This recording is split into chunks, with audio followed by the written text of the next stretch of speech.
بیٹیوں پہ بھی موبائل ہے. خود بتاؤ، ایمانداری سے بتاؤ، اگر تمہارے پاس موبائل نہیں ہوگا میں کال کر سکتا ہوں؟ نہیں کر سکتا. ہماری بیٹی پہ جب موبائل ہوگا تو اسے ضرورت کیا ہے؟ کسی نہ کسی کی کال تو آئے گی.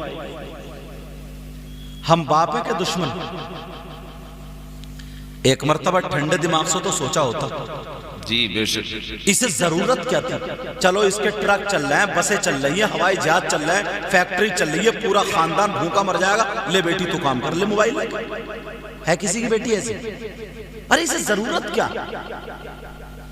آج کتنی ہماری بہن بیٹیاں باپ کو پتہ ہی نہیں ہے، رات کے 12 بجے تک چیٹنگ چل رہی ہے موبائل پہ، رات کے 12 بجے تک غیروں سے باتیں چل رہی ہیں، رات کے 10 بجے تک موبائل دیکھے جا رہے ہیں. ہم باپ ہیں کہ دشمن؟ اپنی تو خبر لینی چاہیے یار. کم سے کم ہم محلے کو نہیں دیکھ سکتے، اپنے گھر کو تو دیکھ سکتے ہیں. میں پوچھنا چاہتا ہوں بیٹی پہ موبائل کی ضرورت کیا؟ وہ لڑکی قاضی پورہ نا، یہ تم دیکھ لینا، قاضی پورہ شہر سے کافی دور ہے. جو لڑکی کبھی گھر سے نکل کے نہیں گئی، اگر اسے مراد آباد میں چھوڑ دو اسے گھر نہیں ملے گا، مگر اس موبائل کے ذریعے اس کے پاس بمبئی کا فیشن ضرور ملے گا. اس کے بال ہیں تو وہ فلموں جیسے، اس کے کھانے کا ڈنگ، پہننے کا ڈنگ، اوڑھنے کا ڈنگ، لباس سارے کا سارا وہی ہے. کس نے دیا یہ لیٹے لیٹے دیکھ رہی ہے کیسے بال ہیں، کیسی چٹیاں، کیسی چل رہی ہے، کیسی بدتمیزی ہو رہی ہے، کیسی غنڈہ گردی ہو رہی ہے، وہی سب اپنا رہی ہے. ارے ہم باپ ہے کہ دشمن؟ اللہ نے اسی لیے قرآن میں ارشاد فرمایا، یا ایھا الذین آمنو، آپ سے ہم سے کہا اے ایمان والو، اے ایمان والو، قو انفسکم واہلیکم نارا، اپنے آپ کو اور اپنے گھر والوں کو جہنم کی آگ سے بچاؤ. بے شک بے شک. جی کہاں بچا رہے ہیں؟ اب باپ کی حیثیت نہیں رہی، اب ماں کی حیثیت نہیں رہی. کتنا حضرت ادب تھا، کتنا سلیقہ تھا. اگر راستے میں 2-4 آدمی کھڑے ہوں، پرانی عورت نکل کے نہیں جاتی تھی، اور اگر جاتی تھی تو ایک چادر سے اپنے آپ کو ڈھک ڈھک کے دیوار سے چپٹ چپٹ کے چوروں کی طرح جاتی تھی.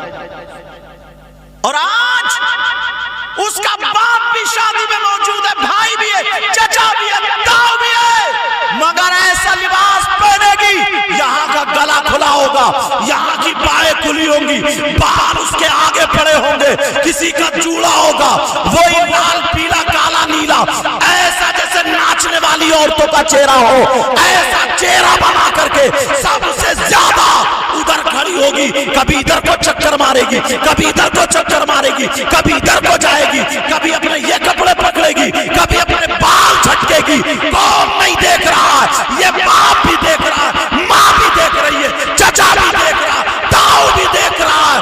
ارے محلہ سدھرے یا نہ سدھرے، تو ایمان والا ہے، اپنے گھر کی خیر و خبر کرو.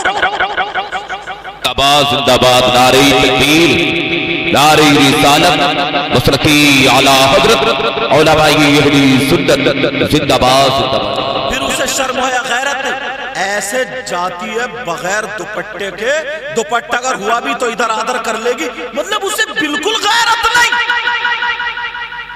باپ بھی وہی، چچا بھی وہی، تاؤ بھی وہی، محلے والے بھی وہی. یہاں سے بال نکالے ایسے کاڑے اور ڈال لیا آگے کو، ادھر نکالے. اماں بھی ہوئی سنگار میں اس پہ شیشے پہ کھڑی ہے، جوان بیٹی وہی کھڑی ہے، سب بال اماں کر رہی ہے ان کی صدارت.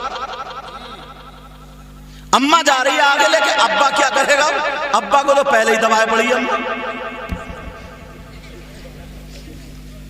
ہنسنے کی بات نہیں ہے، یہ ہنسنے کی بات نہیں ہے، یہ جلسہ ہے. یہاں سے باتیں لے کر کے جاؤ، اپنی بیٹیوں کو تربیت سکھاؤ، اپنے بیٹوں کو تربیت سکھاؤ، اور بتا دو بیٹی جب تیری شادی ہو جائے، جب تیری شادی ہو جائے تو شوہر کی اجازت کے بغیر گھر سے نکلنا جائز نہیں ہے، جائز نہیں. مگر آج نئی نئی شادی ہو تو شوہر بھی ویسے ہی ہو گیا، وہ بھی ویسے ہی ہو گیا. وہ بھی اپنی بیوی کو سجا کر کے بنا کر کے سنگار کر کے ہاتھ میں ہاتھ ڈل کے شادیوں میں لیے گھوم رہا، میلہ بنا دیا میلہ، نمائش کرے، بڑا نمائش۔ اور لڑکی کے میکے والے کہہ رہے داماد بڑا اچھا ملا، داماد اچھا، یہ لفنگا کہ داماد بڑا اچھا ملا تھا، کیسے کتنا پیار کر رہا، وہاں 2 کرسی ادھر ڈال لی، ہاتھ پہ ہاتھ رکھ کے کھانا کھلا رہا۔ سب کہہ رہے ہیں اللہ ہر ایک کو ایسا ہی داماد دے جیسے یہ لفنگا۔ اس کو داماد بولو گے؟ ارے ذرا سوچنے کی بات ہے۔ اللہ اللہ ذرا غور کرو میری بہنوں، تم بھی سن لینا، بھائیو تم بھی سن لینا، تمہارے سامنے ایک فرق رکھنے کے لیے جا رہا ہوں، نصیحت کے لیے بول رہا ہوں۔ ایک لڑکی باپ نے بڑی اچھی اس کی پرورش کی، اتنی اچھی پرورش، کہا بیٹی تم دوسرے کی امانت ہو، اور مسلمان کی بیٹی جسم دکھانے کے لیے نہیں بلکہ جسم چھپا کر کے دین اور اسلام پہ چلنے کے لیے پیدا ہوئی ہے۔ ایک لڑکی اب ڈھونڈتا رہا باپ کہ کوئی رشتہ اچھا مل جائے، رشتہ اچھا مل جائے، رشتہ، اور اب تو اللہ معاف فرمائے رشتے ہو رہے ہیں، رشتے، بکری ہو رہی ہے، بکری۔ صحیح بتا رہے ہیں، اگر جس کی 8-10 بیگھے زمین ہے نا تو منہ پھاڑ کے مانگتا 4 پہیوں کی چاہیے، 4 پہیوں کی، اور اب تو وہ بھی مانگ رہے ہیں بلٹ، جن سے تیل سنبھل کے نہیں پڑے گا، تیل۔ صحیح بتا رہے ہیں، ان کی کاریں 2-3 مہینے کھڑی رہتی ہیں، کپڑا اوڑا ہوئے، 2-3 مہینے کے بعد گراہک لگا دیتا ہے، یار ذرا بکوا دیو 50,000 روپے، اگر 5 لاکھ کی آئی ہے 4 ہی کی بیچ دیتا، اس کے باپ کی تھوڑی ہے جو اسے دکھ درد ہوگا۔ اگر اپنے ہاتھ پاؤں سے کمائی ہوئی ہوتی، لی ہوئی ہوتی تو اسے احساس بھی ہوتا، اب اسے کیا احساس ہے؟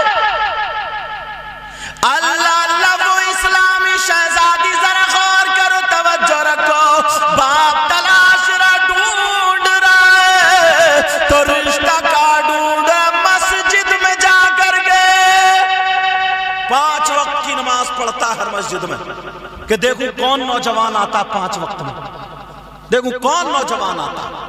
جیسے ہی جب دیکھا تو ایک نوجوان 5 ٹائم میں آیا، بیٹا کہاں رہتے ہو، کیا نام ہے، اپنے بارے میں بتاؤ۔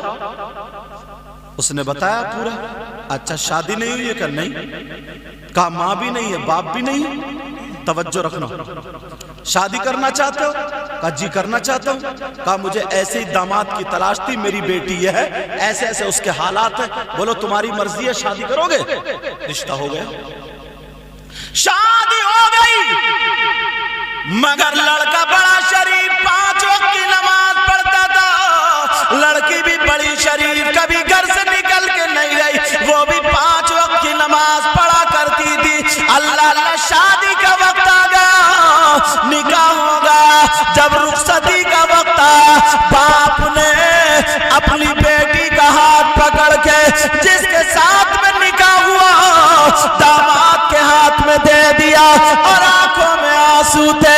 باپ کہنے لگا او بیٹا یہ میرے دل کا ٹکڑا ہے، یہ میرا جگر ہے، یہ میری آنکھوں کی ٹھنڈک ہے، یہ میری جان ہے، میری روح ہے، میری اکلوتی بیٹی ہے۔ بیٹا نادانی میں اگر کبھی غلطی کر دے تو اسے معاف کر دینا میرے لال، یا پھر مجھ سے کہہ دینا میں سمجھا دوں گا، آج سے میری اس بچی کا خیال رکھنا۔ وہ لڑکے نے کہا جی ٹھیک ہے، مگر جب لڑکی چلی کہا بیٹی سن لے تو بھی سن لے، جب تک شادی نہیں ہوتی ہے تو تم میرے پاس تھی، اب شادی ہو گئی تو تو شوہر کے پاس ہے، مگر سن لے مردوں پر سب سے زیادہ اس کی ماں اور باپ کا ہے، اور عورتوں پر سب سے زیادہ اس کے شوہر کا ہے۔